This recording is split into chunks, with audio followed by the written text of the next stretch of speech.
instead of searching for pleasure, instead of searching for love out there in the material world through our senses, we look inside for pleasure.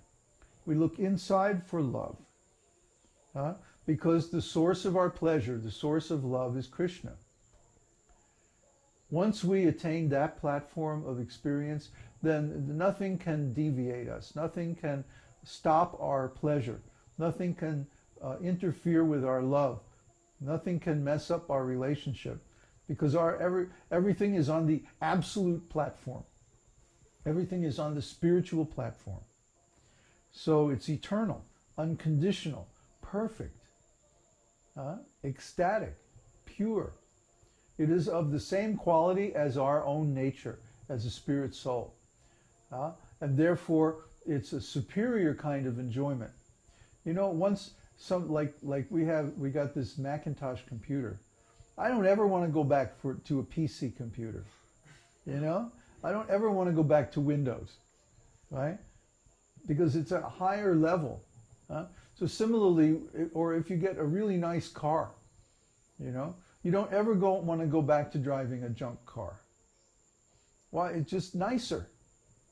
Right? It's better. And you know it. And nobody could ever convince you any other way. Isn't it?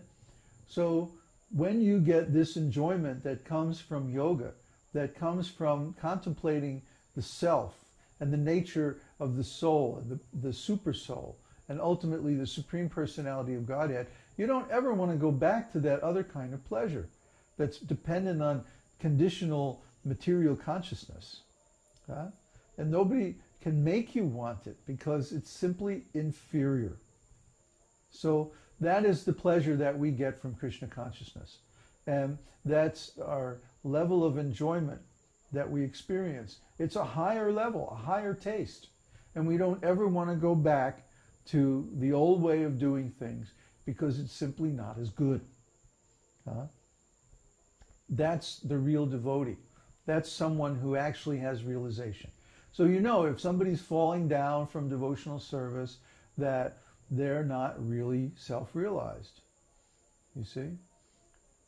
And so this is the key. How do you find someone who's a real devotee?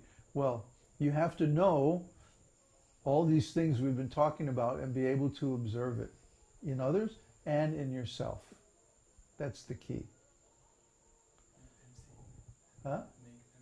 Make them sing, Uddhava says. If they can't carry a tune, it means they're not self-realized, right?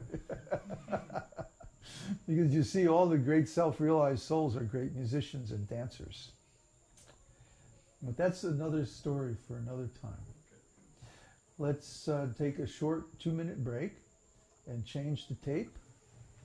And then we'll have questions. Think up some good questions, people. Okay, we're back. Can you still hear? Hare Krishna. Yes. Okay, any questions?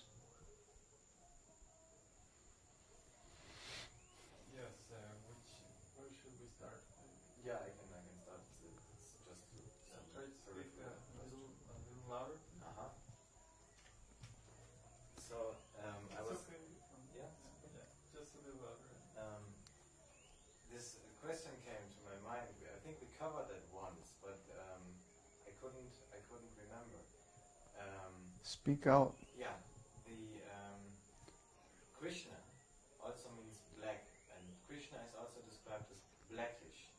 And so, how is it that there is Krishna, and when we have the deities, sometimes he's black, and sometimes he's depicted as blue. And then sometimes he's described as his skin is like in the color of a monsoon cloud, and sometimes his skin is described as blackish.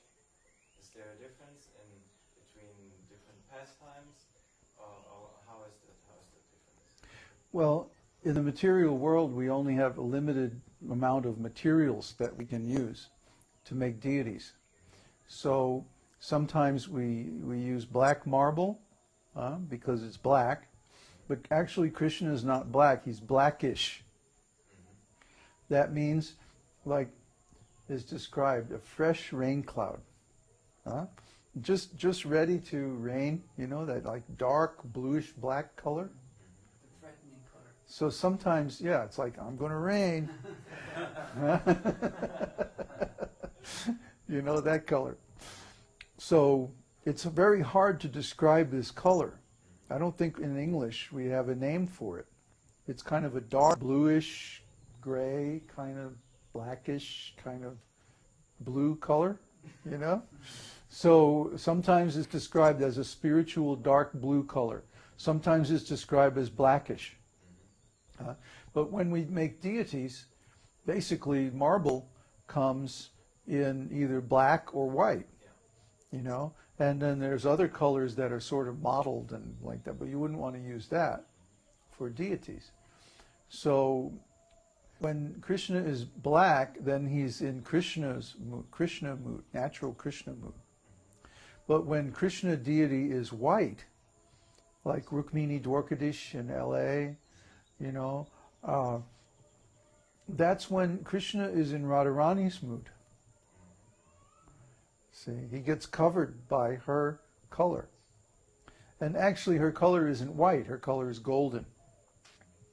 Gauri. It's one of her names, is Gauri. Just like Lord Chaitanya, his name is Gora, because he's golden color. That means he's in the mood of Srimati Radharani. He's Krishna himself, the same form as Krishna, but in a different color because he's in a different mood. And it's not exactly white color. Balaram is in white color. But Lord Chaitanya is in golden color, and also Radharani is golden color. So sometimes because of the limitations of the material that we have to represent the Lord, the deity forms are sometimes not exactly the accurate color. But the paintings, it's funny, the paintings that we see are also sometimes in the wrong colors. I don't know why. It's like the artists get caught up in some artistic ideas instead of listening to the scriptures. And they show Krishna. There's this one painting that really ticks me off. It shows Radha and Krishna, and they both have really narrow faces, and pointy chins and noses. And I mean, it looks like they went to Brooke Shields' plastic surgeon. It's like they have this California style, really hollow cheeks. And but Krishna's name is Chandramukhi. Chandramukhi means moon-faced. Krishna's face is broad and circular. And if you go to India, you see people who have that kind of face, And it's a particular kind of look. It always looks to me like very soft and kind person would have that kind of face, You don't see people, it's like their faces kind of tilt up towards the light, and they're big and round, and all their features are like very generous looking. It's hard to describe. I don't have a picture of somebody like that. But that's how Krishna is described, as Chandramukhi, moon-faced. And also Radha is like that. Radha, in the Brahma Samhita, is said that Radha is the reflection of his own figure. Right? So Radha and Krishna look very much alike. Their facial features and their mannerisms and like that. So we should understand that any artistic representation of the Lord is always going to be limited by the artist's realization. I really like the early paintings from Prabhupada's books, because at that time Prabhupada himself was doing the art direction.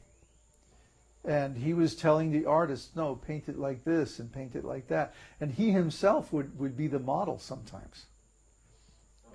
Yeah. He would come in and he would act out all the parts.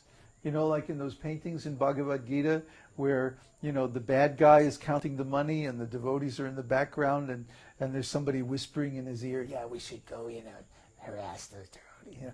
Prabhupada would play all those parts. And show the artist the expression, See, Prabhupada is a master of rasa. So he can display any emotion, or he knows how to portray different moods according to rasa. So he would actually model. He would act out and demonstrate the postures and the facial expressions that he wanted the artist to paint. So that's why those early BBT paintings are so wonderful and why I like them so much. And I can't understand why they would replace them with the later paintings that are so much more the artist's imagination. It's not surprising that these are changing the text. Well, yeah. In various comments, he was saying, also Shiva is red, but I never see him red, and Rama is green, but I usually see him blue. And then he says, 99% of the paintings take me off. It's like very hard to find a bona fide painting. Yeah.